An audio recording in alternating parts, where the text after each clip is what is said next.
Seperti biasa tamu-tamu kita bukan alay. Bagus. Itu yang membedakan acara hitam putih dengan acara-acara lainnya. Karena acara lainnya kebanyakan tamunya alay, dibayar. Nah, acara hitam putih itu nggak pernah gitu, kecuali kepepet ya. Kadang-kadang kalau nggak ada penonton, mau tidak mau kita bayar penonton juga sih. Tapi kali ini nggak, hari ini nggak. Hari ini penontonnya anak mahasiswa SMA. SMA, baik. Oke, kenal sama saya? Sama aku? Lah, padahal beritanya kan udah santer aku pepet Mas Dedi biar terkenal loh. Masih belum kenal. Kamu nggak kenal, kasihan loh. Dan udah kayak anjing pudel begini.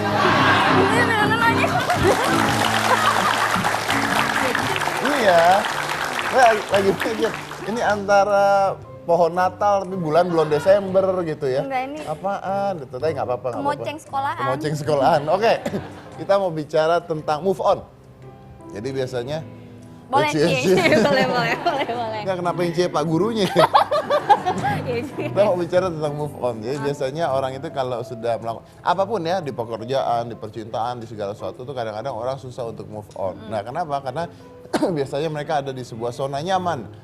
Ketika ada di satu hal, mereka ada di sebuah zona nyaman, mereka nggak mau lagi mereka tidak mau susah payah untuk berpindah tempat, ya. Di hal manapun, di kerjaan, di pacaran, manapun lah, sekolah gitu ya. Makanya kita tuh harus move on. Contohnya Anda SMA, nah tiap kelas pindah sekolah coba. Itu bagus. Gimana sih? Masa tiap naik kelas pindah sekolah tuh? Supaya move on. Jebol duit maknya. Oh iya juga sih. Nah, bintang tamu kita kali ini tuh kita mau bicara tentang move on. Oke. Jadi kalau pria itu katanya masuk ke usia keemasan itu sekitar umur 40-an gitu. Umur saya lah ya. Kenapa tawa? Tua. Justru masuk ke usia keemasan tuh di umur saya. Oh iya. Daripada sama ABG, paling dibayarin kos-kosan lo. Ya kan? Oh iya bener kan? Bukan, kalau sama ABG dibayarnya pulsa doang. Iya, paling bayarin pulsa Kalau doang. mau om baru. Bayarin kos-kosan. Oke, baik. Kalau cewek itu setelah usia 30-an begitu. Nah, tapi ada tapinya. Tapi saya ini punya teman. Ya. Teman saya ini saya temenan udah dari 20 tahun yang lalu. 20 tahun yang lalu? 20 tahun yang lalu. 20 tahun yang lalu aku umur 7 tahun. Nah iya, saya sering show bareng sama dia, temenan baik ya. Cewek cowok? Cewek. Waduh, cewek Nah, itu cantik dia. kagak? Nah masalahnya usianya udah 40 tahun. Oh berarti udah gak cantik? Tapi lebih cantik daripada kamu masalah. Masa sih? Iya bener. Ini pertanyaannya aneh memang. Masa sih? Kok bisa Mas, gitu? serius? Serius. Istighfar mas. Nggak percaya, Aku jarang. 20 itu 40 udah pasti. Nggak, iya, harusnya begitu. Harusnya. Tapi kenyataannya beda. Oh perawatannya mahal kali ya? Mungkin, makanya kita tanya. Dan Orang ini kaya beneran pasti ya? kaya banget. Makanya kita mau tahu seperti apa, kenapa bisa gitu. Dan memang jarang di Indonesia, apalagi artis yang wanita usianya segitu tapi masih cantiknya hampir-hampir sama dengan usia 20 tahunan. Langsung aja ya, ini adalah Yuni Shara.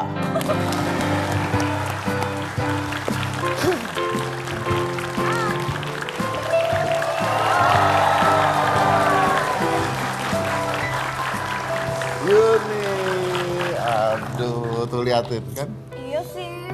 Apa? Mbak Yuni kok udah umur katanya Mau gosip 44. Mau 44. Serius? Oh ya? Ya. Tapi masih awet muda. Kalau beda kan Mas Dedi kan awet tua. Enggak dong, dia awet muda sama kita. Sama kita berdua Rempelatis sama. ngumpet. Tuh. Gitu ya. Tapi iya ya kelihatan kayak seumuran sama aku. Jadi ini tuh Mbak Yuninya yang awet muda apa akunya yang tua sebenarnya ya? Enggak, kamu juga muda juga, Serius? rambut dengan rambut warna-warna. Iya itu. katanya kayak anjing pudal. Ini katanya. Karena dia nggak ada rambut. Jadi Oh ya? dia akan Kok lu belain dia sih? dong. Belain. Aku sama perempuan aku nggak akan gitu. Itu baru iya, perempuan. Oh, Yuni Shara. Silakan. Thank you. Wow. Kursinya baru, kue sini. Kamu kan biasa Di deketan, sini. harus deketan terus nggak sih? Oh Enggak, enggak, kita enggak. kalaupun jauh hati tetap deket kok. Oh. Aku ngefans sama Mbak Yuni soalnya cantiknya tuh luar dalam, nggak kayak oke. Sopo ayo. Ada lah ntar. Oh. Dia cantiknya di luar doang, tapi kalau misalkan Mbak Yuni kan cantik diva tuh bener-bener the real diva sama kayak Mbak Kade. Aku juga ngefans sama Mbak Kade. Alhamdulillah. Iya. Makasih. Makanya saya temenan sama dia udah lama. Bagus, aku Iya. dukung kalau Mas Dedi temenan. Kalau sama artis-artis lain mah saya nggak mau temenan. Oh ya, pacaran. Pacaran. Iya ya, jangan-jangan ya. Udah kita bahas yang sekarang aja, nggak usah bahas zaman-zaman dulu ya. Oke, baik. Nah, tapi sebelum saya masuk, saya mau tahu dulu nih. Ini pasti banyak pertanyaan orang-orang yang saat ini bertanya-tanya, terutama ibu-ibu yang sekarang lagi gosok kemeja Baju. suaminya. lagi keringetan dan ngeliat kaca kok muka gua jelek gitu ya, lagi keringetan.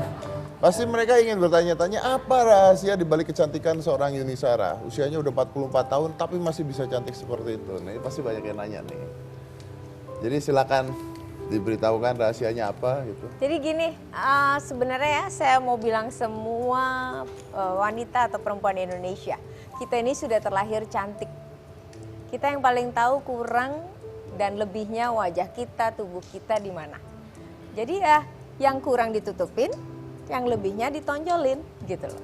Jadi terus juga jangan terlalu dengan posisi enak, mentang-mentang suaminya nggak pernah protes, mentang-mentang suaminya nggak pernah terus dipikir udah oke-oke aja. Iya benar. Nah, pulang, wah ya, masih dengan putih, dasteran, Iya, gitu. Padahal suami capek, nah, gitu. mending habis pulang ke kerja. rumah lain. Sebenarnya kalau kita Bentar, Mbak Yuni. Kalau misalkan pulang istrinya Nah, kalau kucel pulang loh. istrinya keringetan, muka putih, timun, roll-rollan rambut, pakai daster ya mending pulang ke tetangga dong. Tetangganya laki Nggak bisa. Di mana-mana rumput tetangga lebih hijau. Oh gitu. Oh iya, sekarang terus jadi gimana nggak harus gimana sih sebenarnya, nggak harus juga berlebihan sih sebenarnya, cuman menampilkan yang tercantik yang semampunya. Kita nggak bisa bandingin lah sama orang lain, kok kita bandingin terus kan akan ada terus kurangnya.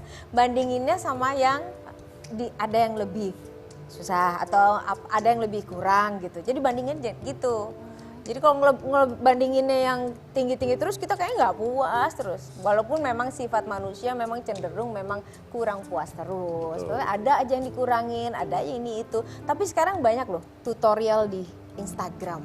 Banyak juga cara-cara gimana kiat-kiat memakai baju supaya kelihatan tidak gemuk, supaya nggak kelihatan kurus, dan udah dikasih banyak tips, kita bisa follow semuanya dan kita bisa ikutin, kita bisa belajar di situ. Jadi daripada nyela orang ini itu, nyacatin orang kurang ini tuh, lebih baik kita benahin deh kayaknya. Itu deh menurut aku sih kayaknya. Karena kan kita benahin juga nggak habis-habis waktunya. Benar. Ya kan? Benar, jadi intinya tidak bersaing pada orang lain tapi bersaing pada diri sendiri gitu ya. Kita ngaca, kita lihat apa yang kurang, kita Karena cuman kita yang hadap kaca kan kita sendiri nih. Kayaknya ini gitu Nah, terus gini nih. Ada kata kadang orang pengen bikin tato alis. Betul. Memang kok mahal ya? Tapi nggak mungkin Tuhan menciptakan satu orang yang punya pekerjaan yang harganya mahal semua. Pasti ada juga yang harganya relatif terjangkau. Kita memang harus rajin nyari apa aja, nggak tato lah alis, nggak pengen apa, perawatan ini tuh pasti Tuhan menciptakan harga itu ada yang mahal, ada yang sedang, ada yang murah. Ada alternatif maksudnya? Pasti maksudnya ada alternatif harga-harga gitu sesuai kemampuan. Pasti ada Dedet. Berarti Nggak intinya mungkin nggak Tuhan, semuanya nggak semuanya itu perawatan itu akan mahal, nggak semua baju itu akan mahal, nggak semuanya itu akan mahal gitu. Iya. Pasti Ada yang murah sih tato tapi jadinya kayak tato Shinchan.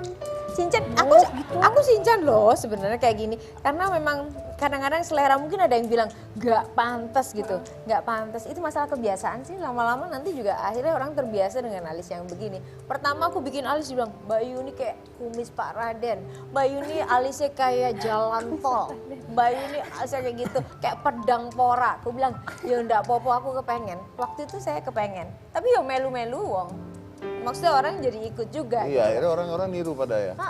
Iya bener, aku sempat niru Mbak Yuni sama Mbak Kade. Jadi kan waktu itu kan kalau alis tuh orang rata-rata warnanya coklat gitu. Nah waktu itu kami berdua cuma yang hitam. Iya pas Jadi gitu. Dad, kalau kita alis, gue bikinin yang hitam cuma lo Mayanti. Iya yang lainnya coklat gitu kan. Kita suka perempuan zaman dulu. Iya, Jadi aku suka banget misalnya kayak Ibu Widiawati apa segala macam dengan alis yang tebel, memang alisnya tebel sih dia. Kita kurang-kurang ya usahalah tato. Namanya juga nggak bisa, rambutku nggak bisa sebanyak orang-orang zaman dulu. Ya usaha aja tato. Iya, jadi intinya apa yang kurang dibenahi. Dibenahi. Gitu ya, dibenahi. Ini Oke. Nggak Keren. Keren. Ya, itu adalah tips cantik dari seorang Yuni Shara. Kalau Anda tips lihat? saya sih cantiknya tuh ya. Nggak usah. Kasihan penonton kita ya. Itu tips cantik Aku dari suka Yuni deh Shara. dia sama Cika. Kenapa? Suka sama kalian. Penonton belum tentu suka. Ya. Jadi itu tips cantik dari seorang Yuni Shara, yang jelek dibenahi, yang bagus ditonjolkan. Maaf kalau Anda jelek semua ya, nasib ya. Oke, baik. Kita concern ke hal lain, sekarang kita concern ke pendidikan nih. Yudi ini dulu pernah saya undang di Tamputi, terus pada saat itu lagi serius ngerjain PAUD, inget gak? PAUD iya. Pendidikan anak usia dini? Pendidikan anak usia dini, kebetulan sekarang saya itu sekolahan sudah ada lama ya, sudah 14 tahun, tapi saya adopsi baru 4 tahun ini. Jadi anak-anak sekolah di situ, saya benahin sekolahnya, dicukupin, diberikan sarana yang menurut saya cukup lah untuk di Batu. Harganya Rp2.500 per visit. Jadi kalau nggak datang ya mereka tidak bayar. Tapi ada juga yang datang nggak bayar, nggak apa-apa. Maksud saya ini untuk anak-anak yang nggak mampu, yang penting bisa sekolah. Awalnya seperti itu. Saya buat sekolah kita itu harus seperti rumah kedua buat anak-anak, supaya happy, mereka bisa main. Karena anak-anak tuh memang harus main dulu sambil belajar gitu loh. Nah sekarang tapi alhamdulillah berkembang menjadi TK karena nggak mau pindah. Karena nggak mau pindah sekolah lain, jadi aku punya murid lebih sekarang gitu TK ya? gitu loh. Nanti TK kalau misalnya dia nggak mau pindah lagi, berarti kan saya mesti menyiapkan SD. Ya. Berarti sekarang sudah TK? Sekarang sudah TK dan aku ada daycare ya, ada tempat penitipan anak. Yang itu bayarnya 17.500, dapat asupan makan 2 kali, terus pagi juga ikut belajar mengajar, proses belajar mengajar. Bagaimana ikutan ngajar? Ngajar enggak, kan saya sendiri nggak bisa kerja nanti. Jadi kadang-kadang saya datang ke sana untuk lihat anak-anak, terus bicara sama guru, dan komunitas guru itu sangat menyenangkan. Yang nggak pernah ngomong jelek, nggak pernah gosip, nggak pernah ngomong jelek. Semua menurutnya itu di dunia ini adalah hal yang baik, hal yang wajar. Jadi disikapinya juga yang wajar-wajar aja gitu. Jadi menyenangkan berkumpul dengan komunitas guru. Oke, Terima kasih ibu-ibu guru dan bapak guru yang Kita punya videonya ketika Yuni sedang dengan anak-anak PAUD. Kita putar dulu sekarang ya, silakan. Oh ada. Twinkle, twinkle, little star, how I wonder what you are above.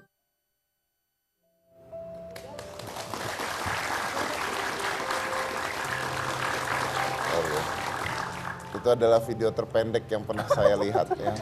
saya Instagram bisa 15. Saya lagi baru menikmati lagunya Twinkle, Twinkle, cut langsung. Oke. Selo bisa nggak nyanyi?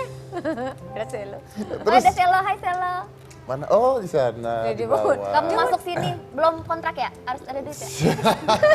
Terus Dia mau maju gak sih? terus apa yang didapat dari Yuni itu apa sebenarnya? By doing that, what you got? Saya nggak pengen dapat apa-apa, saya seneng aja ngerjain. Dia sebenarnya ya kita mengeluarkan uang tuh nggak sedikit loh untuk itu gitu. Yeah, I know. Dan hampir nggak ada bantuan yang lain-lain. Saya terima kasih dibantu, ada yang nyumbang buku, ada yang menyumbang mainan buat anak-anak. Saya terima kasih gitu loh. Ya mudah-mudahan aja saya dikasih kesehatan terus supaya bisa mensuplai, mendanai sekolah itu. Gitu. Amin. Nah masyarakat di sekitar? Masyarakat sekitar saya masih minta ibu-ibu guru dan pak guru untuk menjemput anak yang memang kurang mampu. Karena pada prakteknya yang parkir kok mobil-mobil ibu-ibu. Jadi sekolahan yang relatif murah 2.500 saya pikir buat orang yang kurang mampu.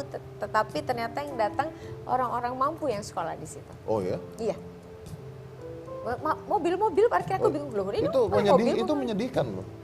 Ya, jadi saya bingung, ini kalian harus jemput bola karena saya tujuannya itu.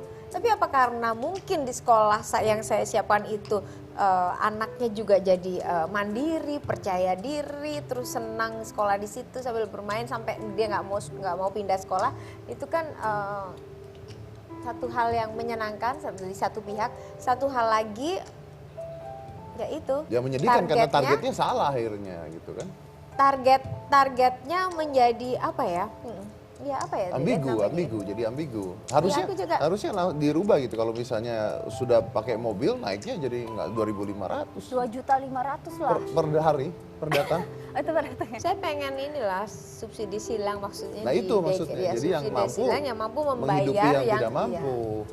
Iya, Nanti iya, saya iya. akan coba kayak gitu deh. Oke, di tempat lain udah mau buka? Tempat lain, ya semua gitu. Mbak kapan buka di sini? Mbak kapan buka di Kayak sini? gampang aja buka Kayak gitu. gampang aja. Kita kerja baktinya gila. Kecuali Dedi mau juga bantu. Boleh, deal. Nanti kita ngobrol, kita buka. Serius Iya, nih? iyalah, daerah Jangan dia rumah saya. saya jadi Dia gurunya pecinta ya. Kenapa? anak soalnya. Dia pecinta anak. Cinta banget sama anak. Saya jadi gurunya. Ya, saya mau bikin sekolah yang mendidik, maaf ya. Oke, Saya mendidik Mas saya mau nanti bikin sekolah. anak-anak twinkle little star gitu bisa. Kamu mendidik Dedi kayaknya. Iya, Ya, nanti kita bicarakan ya. Ya, jangan diajak, Nggak jangan percaya diajak. banget. Kamu udah saya bikinin sekolah nanti. Sekolah apa? Itu buat mendidik Buatin anjing kuda film itu tadi lagi. loh. Aduh, ciat-ciat lagi. Oke, kita akan lanjut lagi dengan Yuni Sarah Sehatu ini. Yang mana-mana tetap di Hitam Putih.